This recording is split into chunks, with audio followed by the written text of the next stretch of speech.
වසර ගණනාවක සිට හිරු දෙරණ ලංකාදීප මව්බිම තරුපති වෙබ් නාලිකා දහසකට වැඩි ප්‍රමාණයක පලාපල වැඩසටහන් ඉදිරිපත් කරන ප්‍රවීණ ජ්‍යෝතිෂවේදී දෛවඥ දේශමාන්‍ය ආචාර්ය රුක්ෂාන් ජයසේකරයන් ගෙන එන 2021 ලග්න පලාපල සුවිශේෂී අනාවරණය මෙතැන් සිට අයිබෝවන් සුබම සුබ වසරක් වේවා කියලා ප්‍රාර්ථනා කරනවා මුලින්ම විශේෂයෙන්ම අපේ අද දවස තුල සූදානම් වෙන්නේ 2021 වර්ෂයේ ලග්න පලාපල විස්තරය ඉදිරිපත් කරන්න. මේ වර්ෂය සුවිශේෂ වර්ෂයක්. මොකද බොහෝ ලග්න කිහිපයකට සුබ ප්‍රතිඵල දෙනකොට බොහෝ ලග්න කිහිපයකට අසුබ ප්‍රතිඵල දෙන බව පෙනෙන්නට තිබෙනවා. ඒ වගේම තමයි තව දෙයක් මතක් කරන්න ඕන. පසුගිය වර්ෂ කිහිපය පුරාම දිනපතා ඒ වගේම සතිපතා පුවත්පත් වන ලංකාදීප මව්බිම තරුපති දිවයින වගේ පුවත්පත්වල මගේ ලිපි කියව් ඔබට බොහොමත්ම ස්තුති වෙනවා. ඒ වගේම තමයි හිරු දෙරණ වැනි මාධ්‍යවලත් මාගේ පලාපල වැඩසටහන් පිළිබඳව ඔබ නැරඹූ ඔබට බොහොමත්ම ස්තුතියි. ඒ වගේම තමයි ඔබට අන්තර්ජාලය පුලා ලක්ෂ සංඛ්‍යාත පිරිසක් මගේ වැඩසටහන් පහුගිය අවුරුදු ගණනාව පුරාම නැරඹුවා. ඒ ඔබටත් බෙහෙවත්ම ස්තුතිවන්ත වෙනවා. මොකද ඔබ වැඩසටහන් ආරම්භලා ඔබ යම් දෙයක් අපට කිව්වනම් අපි හින්දා යම් දෙයක් හදාගත්තා නම් ඇත්තටම හදවතින්ම සතුටු වෙනවා. ඒ වගේම තමයි ඔබට මතක් කරන්න ඕන මේ වර්ෂයේ මේ පසුගිය වර්ෂ කිහිපය පුරාම වගේ විෂ්ණු මුහුර්තය ජ්‍යෝතිෂ සංග්‍රහව බොහෝ පිරිසක් මිලදී ගත්තා. ඒ වගේම තමයි බොහෝ පිරිසක් ඒ පිළිබඳව විශ්වාසය තබලා තිබුණා. ඉතින් ඒ වගේම මේ වර්ෂය පුරාත් විෂ්ණු මුහුර්තය ජ්‍යෝතිෂ සංග්‍රහව ඔබට මිලදී ගන්න පුළුවන් වගේම ඒ හරහා මගේ පලාපලයන් බලා ගන්න පුළුවන්. ඒ වගේම තමයි ඔබට තව දෙයක් මතක් කරන්න ඕන. ඔබට පුළුවන් අන්තර්ජාලය පුරා 2021 ලග්න පලාපල රුක්ෂාන් ජයසේකර කියලා සර්ච් කරන්න. එතකොට ඔබට මගේ පලාපල විස්තරයන් බලා ගන්න පුළුවන්. ඒ වගේම ඔබට මේ සියලුම පලාපල විස්තරයන් වල වගකීම මම බොහොම වගකීමෙන් තමයි මේ දේවල් ඉදිරිපත් කරන්නේ. මොකද නිවැරදි ආකාරයට 100%ක්ම නිවැරදි ආකාරයට පලාපල විස්තරයන් ගෙනෙන නිසා ඔබගේ ජීවිතය සාර්ථක කරගන්න කියලා මම හැම වෙලාවෙම ඔබගෙන් ඉල්ලනවා.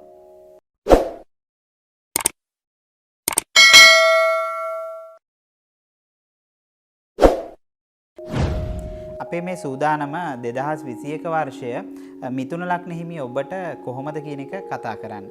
ඔබට බොහොම සුවිශේෂ වර්ෂයක් විදිහට මෙම වර්ෂය පෙනෙන්න තිබෙනවා. ඒ වගේම තමයි මම මේ වෙලාවේ ඔබට බොහොම සරලව මේක පැහැදිලි කරන්න බලාපොරොත්තු වෙනවා. ඔබට පුළුවන් නම් ඔබ කේන්ද්‍ර සටහන අතට ගන්න. අතට ගත්තට පස්සේ තේරෙවි මම මේ කියන්නේ මොනවද කියන එක. කේන්ද්‍ර සටහන අතට අරගෙන නිතරම වම් පැත්තට ගනිනකොට තමයි මම මේ කියන ග්‍රහයින් ගැන ඔබට යම් අදහසක් එන්නේ. මිථුන ලග්න හිමි ඔබේ වසරේ ආරම්භයේදී ලග්න ස්ථානයේ ග්‍රහයින් නැහැ. දෙවැන්නේ චන්ද්‍රයාද, තුන්වැන්නේ ග්‍රහයින් නැහැ, හතරවැන්නේ ග්‍රහයින් නැහැ, පස්වැන්නේ ග්‍රහයින් නැහැ, හයවැන්නේ සිකුරු සහ කේතුද, හත්වැන්නේ රවි බුධද, අටවැන්නේ ශනි ගුරුද, නවවැන්නේ ග්‍රහයින් නැහැ, දහවැන්නේ ග්‍රහයින් නැහැ, 11වැන්නේ කුජ ග්‍රහයාද, 12වැන්නේ රාහු ග්‍රහයාද සිටීමින් තමයි ඔබට මෙම වර්ෂය ආරම්භ වෙන්නේ. මෙම වර්ෂය ගැන ඔබට කතා කර යුතුමයි.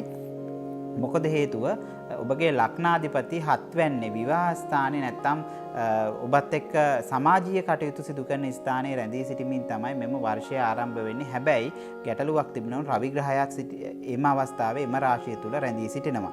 ඉතින් ඒකින්ද අපි මේ විදියට ගෝචර ගමන කතා කරනකොට ඔබේ පලාපල ගැන අපි කතා කළ යුතුමයි. ඉතින් පලාපල ගැන කතා කරනකොට මෙම වර්ෂයේ ඔබට ඔබගේ මුදල්මය තත්ත්වය බොහොම යහපත් අතර හැරෙන බවක් පෙනෙන්නට තිබෙන. විශේෂයෙන්ම මව් පාර්ශවයේ නෑදෑයන්ගෙන් ඔබට උදව් ලැබේවි. ඒ වගේම තමයි ජලය ආශ්‍රිත දේ රැකියා කටයුතු කරන උදාහරණයක් ජලය ආශ්‍රිත රැකියා කරනකොට බොහෝ අය හිතනවා මේ ජලය සම්බන්ධ වැඩ කටයුතු මූදේ යන දීවරයින් වෙන්න පුළුවන්. ඒ වගේම තමයි සෞඛ්‍ය ශාස්ත්‍රයේ සම්බන්ධ වැඩ කටයුතු කරන අය වෙන්න පුළුවන්. මොකද මේ චන්ද්‍රයා නියෝජනය කිරීමත් එක්ක ඒ වගේම තමයි සමහරවිට ජල ප්‍රවාහන මණ්ඩලය වැනි වෝටර් බෝඩ් එක කියලා කියන්නේ අන්න එවැනි ආයතන වල වැඩ කරන අය වෙන්න පුළුවන්. අන්න ඒ අයට බොහොම සුබදායක ප්‍රතිඵල ගෙන දෙන වාසනාවන්ත කාලයක් විදියට මෙම වර්ෂය හඳුන්වන්න පුළුවන්. ඒ වගේම තමයි සහෝදර සහෝදරියන් ගැන කතා කරනකොට මේ 2021 වර්ෂය අතිශය සුබදායකයි. 2021 වර්ෂය තුළ ඔබට සහෝදර සහෝදරියන්ගෙන් ඔබගේ ඥාති පාර්ශවයන්ගෙන් ඔබට බොහෝ උදව් උපකාර අනිවාර්යෙන්ම ලැබෙනවා. ඔබ යම් දෙයක් සමහර අපට කිසිම තැනකදී අපට තනියෙන් ජීවත් වෙන්න බෑ. ඉතින් ඒක හින්දා අපට බොහෝ අයගේ උදව් උපකාර වුණ සමහර අවස්ථාවන් වලදී ඔවුන්ගේ උදව් උපකාර නොලැබී යනවා. නමුත් ඔබට 2021 වර්ෂය කියන්නේ ඔබට දුරස්ව සිටපු ඔබගේ සහෝදර සහෝදරීන් ඥාතීන් ඔබගේ ළඟට ගෙන්නවන වර්ෂයක්. ඒ වගේම තමයි ඔබගේ ගේදොර ඉඩකඩම් යාන වාහන ගැන කතා කළ යුතුයි.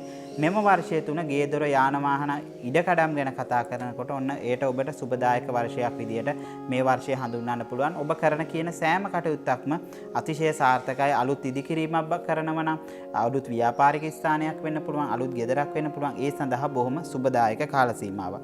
ඒ වගේම තමයි තව දෙයක් මතක් කරන්න ඕන. ඔබගේ අධ්‍යාපනය සම්බන්ධ උසස් අධ්‍යාපනය සහ සාමාන්‍ය අධ්‍යාපනය සම්බන්ධව කතා කරනකොට ඇත්තටම ඔබට මෙම වර්ෂය තුළ විදේශයන් වලින් යම් බලාපොරොත්තු තිබුණා නම් අධ්‍යාපන කටයුතු මම ඒක ඉදිරියේදී කතා කරා. ඒවා අධ්‍යාපන කටයුතු යම් අසාර්ථක වීම වෙන්න පුළුවන්. නමුත් ඔබට මෙම රට තුළ ඔබ උපත්ති රට තුළ ඔබ විදේශයක උපදුනා නම් ඒ රට තුළ ඔබට අධ්‍යාපන කටයුතු සහ උසස් අධ්‍යාපනය සහ සාමාන්‍ය අධ්‍යාපන කටයුතු වලට අතිශය සුබදායකයි. ඒ වගේම තමයි අපි කතා කරන්න ඕන සුවිශේෂ වූ කාරණාවක් තමයි ඔබගේ මේ වර්ෂයේ ආරම්භයේදී කේතු සහ සිකුරු ග්‍රහයන්ගේ පිහිටීම. මේ කේතු සහ සිකුරු ග්‍රහයන්ගේ පිහිටීම නම් එතරම්ම සුබදායක වෙන්නේ නැහැ. මොකද හේතුව ඔබට නොපෙනෙන සහ ඔබට මේ වෛද්‍යවරුන්ට පවා අහු නොවන රෝග තත්ත්වයන් හම්බු වෙන්න පුළුවන් වගේම තියෙන රෝග තත්ත්වයන් වැඩි වෙන්න පුළුවන් ඉඩකඩ තිබෙන වර්ෂයක්. ඉතින් ඒ නිසා ඔබ රෝග තත්ත්වයන් පිළිබඳව නම් මෙම වර්ෂය සුළු කොට තකන්න එපා. මොකද ඔබට බොහෝ අවාසි සහ ඔබට අවඩවල් වෙන්න පුළුවන් වර්ෂයක් විදිහට මෙම වර්ෂය හඳුන්වන්න පුළුවන්. ඒ වගේම තමයි ඔබගේ ලග්නාධිපති රවි සහ බුධ ග්‍රහය 7 වැන්නේ රැඳී සිටීමත් එක්ක ඔබ මෙම වර්ෂය තුල යම් කටයුත්තක් කරනවා නම් ඔන්න එම කටයුතු සාර්ථක වෙනවා. හැබැයි ඔබ විවාහය සම්බන්ධව කාරණාවලදී මෙම වර්ෂය බොහොම සුබයි. හැබැයි යම් තාඩන පීනරවට ලකුණත් ඔබගේ ජයග්‍රහණයන් කරා ඔබට යන්න පුළුවන් ඉඩකඩ වාසනාව තියෙනවා. නමුත් ඔබට එය බාධක සහිත විවාහයක් හෝ ආදර සම්බන්ධතාවයක් ප්‍රේම සම්බන්ධතාවයක් වෙන්න පුළුවන්. ඒ වගේම තමයි මේ සිකුරු සහ ගුරු ග්‍රහයා 8 වැන්නේ රැඳී සිටීමත් එක්ක ඔබ බොහොම කරන කියන කටයුතු ප්‍රවේශම් වෙන්න. එකක් තමයි මේ සෙනසුරු සහ ගුරු ග්‍රහයා 8 වැන්නේ ඉන්නවා කියලා කියන්නේ ඔබ ආහාර සම්බන්ධව ඔබ ආහාර ගැනීමේදී නැත්නම් සතුන් සම්බන්ධ වැඩ කටයුතු කරන වෘත්තීන් වල නියැලෙන අයෙක් නම් ඔන්න ප්‍රවේශම් වෙන්න ඔබට ඒ නියම් අනතුරු තත්වයන් සිදු වෙන්න පුළුවන්. ඒ වගේම තමයි ආගමික ශාස්ත්‍රයේ වැඩ කටයුතු කරන විශේෂයෙන්ම මේ මිථුන ලග්න හිමි අපි දැකලා තියෙන බොහෝ ස්වාමින් වහන්සේලා ඉන්නවා. ඒ වගේම තමයි බොහෝ පූජකයන් ඉන්නවා. ඉතින් ඔන්න මිථුන ලග්න හිමි ඔබ බොහොම ප්‍රවේශම් වෙන්න ඕන වර්ෂයක් 2021 වර්ෂය. ඒ වගේම තමයි මේ 9 වැන්න සහ 10 වැන්න ගැන කතා කරනකොට පෙර පින් බලය සහිත ස්ථානයේ වන්නේ 9 වැන්න. ඉතින් 9 වැන්න ඔබට බොහොම සුබදායක පිහිටීම් කීපයක් තියෙනවා. ඉතින් ඒක හින්දා ඔබට පෙර පින් බලය ලැබෙන වර්ෂයක් වුණත් ඔබ මේ දේවල් කරන්නේ ඔය මම කියපු දේවල් සම්බන්ධව ඒ දේවල් හරි විදියට වැඩ කටයුතු කරන්න. 10 වැන්න ගැන කතා කරනකොට රැකියා ස්ථානයේ ඔබට අලුත් රැකියාවල් ලැබෙන්න, නව තීබන රැකියාවල් වල උසස් වීම ලැබෙන්න, වෙනස් වීම ලැබෙන්න සුබදායක කාල සීමාවක්. ඉතින් ඒක හින්දා 2021 වර්ෂයේ රැකියාව සම්බන්ධව නම් බොහොම සුබයි. ඒ වගේම තමයි ඔබට ලැබීම් ගැන කතා කරනකොට මේ මුදල් ලැබීමක් වෙන්න පුළුවන්, ආර්ථිකමය ශක්තිමත් වීමක් වෙන්න පුළුවන්, රැකියාව වෙන්න පුළුවන්, සමාජීය පිළිගැනීම වෙන්න පුළුවන්. ඔන්න ඒ සඳහා කුජ ග්‍රහයා 11 වැන්නේ රැඳී සිටිනවා. ඉතින් පැහැදිලිවම ඔබට කුජ ග්‍රහය 11 වැන්නේ රැඳී සිටීමත් එක්ක ඔබට එම ලැබීම් සම්බන්ධව බොහොම සුබයි. නමුත් යම් දේවල් වලට බාධක වෙන්න පුළුවන් වුණත් ඔබට එම ලැබීම් තිබෙනවා. ඒ වගේම තමයි විශේෂයෙන්ම කතා කරන්න ඕන 12 වැන්නේ රාහු ග්‍රහයා රැඳී සිටීම ගැන. 12 වැන්නේ රාහු ග්‍රහයා කියන්නම් ඔබට තරම්ම සුබදායක වෙන්නේ නැහැ. ඔන්න විදේශවල සිටින ඔබට බොහෝ ප්‍රශ්න ඇති වෙන්න පුළුවන්. නීතිමය කරදර ඔබ වීසා නැතුව ඉන්නවනම් ඔන්න ප්‍රවේශම් වෙන්න ඕන වර්ෂයක්. ඔබට එළියට යන්න වෙයි, තමන්ගේ රටට එන්න වෙයි, මව් රටට එන්න වේවි. ඒ වගේම තමයි විශේෂයෙන්ම මේ ඔබ මුදල් සම්බන්ධව නැත්තම් සමහරට accounting පැත්ත වෙන්න පුළුවන්. නැත්තම් ඔබ මූල්‍ය ආයතනයක් පවත්වාගෙන යනවා නම් උපන් රට ලංකාව වෙලා වෙනත් විදේශයක දැනට ඔන්න ප්‍රවේශම් වෙන්න තමන්ට තමන්ගේ තියෙන ස්ථාවරය නැති කරලා බොහෝ දේවල් අඩපණ කරන්න පුළුවන් ඉඩකඩ මෙම වර්ෂය පුරාවටම තිබෙනවා. ඉතින් ඒක නිසා ඔබ මම මේ කියපු දේවල් ගැන බොහොම සැලකිලිමත් වෙන්න. මිථුන ලග්න හිමි ඔබට නම් මෙම වර්ෂය සුබදායකයි කියන එක මට කියන්න අපහසුයි. මොකද හේතුව බොහෝ ප්‍රශ්න මැද්දේ තමයි මෙම වර්ෂය ගමන් කරන්න වෙන්නේ. බොහෝ බාධක මැද්දේ තමයි මෙම වර්ෂය ගමන් කරන්න වෙන්නේ. ඒ වගේම තමයි ඔබට මෙම වර්ෂය පුරාවට යම් යම් අපල තත්ත්වයන් තිබෙන්න පුළුවන්. ඒ අපල තත්ත්වයන් වලට මම වත්පිළිවෙත් මොනවද කියන එක මේ වෙලාවේ කියන්න තමයි සූදානම් වෙන්නේ. ඔබගේ දවස වෙන්නේ බදාදා දිනය. ඉතින් බදාදා දිනය තුල ඔබට පුළුවන් විෂ්ණු දෙවියන් සිහි කරමින් දවසේ වැඩ කටයුතු ආරම්භ කරන්න. ඒ වගේම තමයි ඔබ සෑම දවසකම වැඩ කටයුතු ආරම්භ කරනකොට කොළ පාට හෝ නිල් පහට වස්ත්‍රාභරණයේ සැරසී දවසේ වැඩ කටයුතු ආරම්භ කරන්න. එතකොට මෙම වර්ෂය සාර්ථක කරගන්න පුළුවන්. ඒ වගේම තමයි ඔබ යම් සුබ වැඩ කටයුත්තක් කරනව නම් නිතරම උත්සාහ කරන්න. යම් වෙලාවකදී ඔබ සම්මුඛ පරීක්ෂණයකට යනව වෙන්න පුළුවන්. නැත්නම් වෙනත් රැකියාවකට යන්න මොනවා හරි සූදානමක් තියෙන්න පුළුවන්. නැත්නම් සුවිශේෂ වූ ගමනක් වෙන්න පුළුවන්. එයට ඔබ වඩාත්ම සුබදායක දවස වෙන්නේ බදාදා දිනය. ඔබ නැත්නම් ඔබ සිකුරාදා දිනය යොදා ගැනීම වඩාත්ම සුබදායකයි. ඒ වගේම තමයි මම මේ කියන මේ දේත් අනිවාර්යයෙන්ම සිදු කරන්න පුළුවන් නම් ඔබට මේ වර්ෂය අතිශය සුබදායක වර්ෂයක් බවට පත් කරගන්න පුළුවන්. පාරම්පරිකව වසර 200කට වඩා පැරණි බලගතු තෙල් එකක් මා සතුව පවතිනවා. බොහොම සුළු පිරිසකට එය ලබා දෙන්න පුළුවන්. ඒ වගේම තමයි මේ තෙල් එක මගින් මේ තෙල් එක මෙම සුරය දැම්මොත් ඔබට ධනය බලය ඒ වගේම තමයි ව්‍යාපාරික කඩා වැටීම් තිබුණා නොවුන්ගේ ව්‍යාපාර ජයග්‍රහණයන් සඳහා ඒ වගේම තමයි නිමක් නොමැති කරදර වෙන්න පුළුවන් රෝග තත්වයන් වෙන්න පුළුවන්. එම රෝග තත්වයන් සඳහා මෙම සුරය වඩාත්ම සුදුසුයි. මෙන්න මෙවැනි ඇද්දල වලින් සාදන ලද සුරයකට මෙම තෙල් එක ජීවම් කර ඔබගේ නමටම ජීවම් කර පැළඳීම තුළින් මේ බොහෝ සාර්ථක ප්‍රතිඵල ලබා ගන්න පුළුවන් ඉඩකඩ තිබෙනවා. ඒ වගේම තමයි මෙවැනි සුරයකට ඔබ පැළඳීම තුළ ඔබට මම අර ඉස්සෙල්ලා කියපු විදියට බොහෝ 100%ක්ම සාර්ථක ප්‍රතිඵල ලබා ගන්න පුළුවන් ඉඩකඩ වැඩි. 2021 වර්ෂයේ ඔබේ දියුණුව සඳහා වගේම ඔබගේ අනාගතය සඳහා මා විසින් මෙම ලබා දෙන මෙම සුරය ඔබට 1,08 වාරයකට වැඩි ප්‍රමාණයක් ජීවම් කර තමයි ලබා දෙන්නේ. විශේෂයෙන්ම තාන්ත්‍ර මගින් ජීවම් කිරීමෙන්. ඉතින් ඒ වගේම තමයි ඔබට මේන් ලැබෙන ධනය, බලය, ශක්තිය වගේම ඔබගේ අනාගතයේ දියුණුව මට පැහැදිලිවම ස්ථීර වශයෙන්ම කියන්න පුළුවන් මෙය ඉෂ්ට වෙන බව. ඉතින් ඒ වගේම තමයි මෙය ලබා දීමේදී මට බොහෝ කැපකිරීමක් කරන්න වෙනවා. ඔබ වෙනුවෙන් ඔබට ලබා දෙන්න. ඉතින් ඒකින්ද මෙය සුළු මුදලකට ලබා දෙන්න බෑ. සාමාන්‍යයෙන් අවමය ලක්ෂ 3මාරකට එහා මුදලකට තමයි මෙම සුරය ඔබට ලබා දෙන්න පුළුවන්. ඉතින් ඔබට පැහැදිලිවම මෙම සුරයෙන් කොච්චර ප්‍රතිඵල ලැබෙනවද කියන එක ඉදිරි කාලයේදී ඔබ මෙම සුරය පළඳගත්තොත් එහෙම බලා ගන්න පුළුවන්කම තිබෙනවා.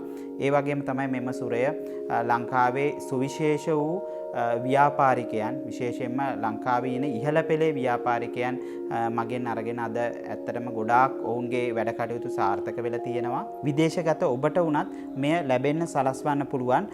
උවමනා කෙනෙක් ඉන්නවා නම් පුද්ගලිකව මගේ දුරකථන අංකයට කතා කරන්න ඔබට එය ලබා දෙන්න පුළුවන් ඉඩකඩ පවතිනවා. ඔබට 2021 වර්ෂයේ ලග්න 12ටම අදාළ පලාපල විස්තරය මම ගෙනාවා. ඔබට යම් අපල තත්ත්වවලට මම කරන්න ඕන වත්පිළිවෙතු කිව්වා. ඔබ එය සිදු කරන්න අනිවාර්යෙන්ම. ඒ වගේම තමයි ඔබට යම් අවස්ථාවන් වල ඔබට පුළුවන් ඒ දේවල් හරියට නිර්ණය කරගන්න ඔබගේ පවුලේ ජ්‍යොතිර්වේදියාට කතා කරන්න. සමහරවිට ගමේ ඉන්න කෙනෙක් වෙන්න පුළුවන්. නැත්නම් ඔබගේ පුද්ගලික වැඩ කටයුතු කරගෙන යන ජ්‍යොතිර්වේදී දෛවඥ මහත්මිය වෙන්න පුළුවන්. නැත්නම් මම වෙන්න පුළුවන්. මගේ සමහරවිට මටත් බොහෝ අය කතා කරන අය ඉන්නවා විදේශයන් වල පවා ඉඳලා. ඉතින් ඔබට පුළුවන් ඕනම අවස්ථාවක මොනවා හරි ප්‍රශ්නයකට විසඳුම් ගන්න නැතුව ඔබ තනි තීරණ ගන්න යන්න එපා. මේ වර්ෂය මේ ලග්න 12ටම සුවිශේෂයි. වෙනස් වර්ෂයක්. බොහෝ බාධක තිබෙන වර්ෂයක්. ඉතින් ඒකින්ද සුළු කොට තකන්න එපා. ඒ වගේම තමයි මම මේ පලාපල විස්තරය ගෙනීමේදී නිතරම උත්සාහ කරන්නේ 100%ක්ම නිවැරදි පලාපල විස්තරය. ඉතින් මම ගේන දේ 100%ක්ම නිවැරදිවම මම කරනවා. ඒ වගේම තමයි ඔබට 22 වන දෙරකානාධිපති 64 නවාංශකාදී ජන්මේ රාෂ්ටක ලග්නේ රාෂ්ටක වගේම බරපතල ග්‍රහයින් නීච වෙලා තියෙනවා නම් බරපතල විදියට එවැනි දේවල් වලින් අසුබ තත්වයන් වෙන්න පුළුවන් වගේම සුබ තත්වයන් වෙන්න පුළුවන් ඒකේ. ඉතින් ඒක නිසා ඒ සියලුම දේවල් කළමනාකරණය කරගෙන මම මේ පලාපල විස්තර තුලින් බලාපොරොත්තු වෙන එකම දේ තමයි ඔබ ජීවිතය සාර්ථක කරගන්න උත්සාහ කරන්න. ඉතින් එතනින් අපි යම් සතුටක් ලබනවා වගේම අපටත් එතනින් යම් කුසල කර්මයක් රැස් වෙනවා. ඉතින් ඔබට ඔබ ජීවිතේ එක දවසක් හෝ සාර්ථකව ගෙනව නම් අපි ඒ දේ තමයි බලාපොරොත්තු වෙන්නේ. තවත් මෙවැනිම පලාපල විස්තරයන් මම සෑමදාම ග්‍රහමාරු ගෙන එනවා. ඉතින් ඊට වඩා සුවිශේෂයි වර්ෂයේ පලාපල විස්තරය. ඒක නිසා තමයි මම මෙච්චර ලොකු දීර්ඝ කාලයක් අරගෙන ඔබට මේ පලාපල විස්තර ඉදිරිපත් කරේ. තවත් මෙවැනිම ඉදිරියේදී වැඩසටහන් කීපයකින් ඔබට හමු වෙන බලාපොරොත්තු වෙනවා. ඔබ සැමට සම්මා සම්බුදු සරණයි.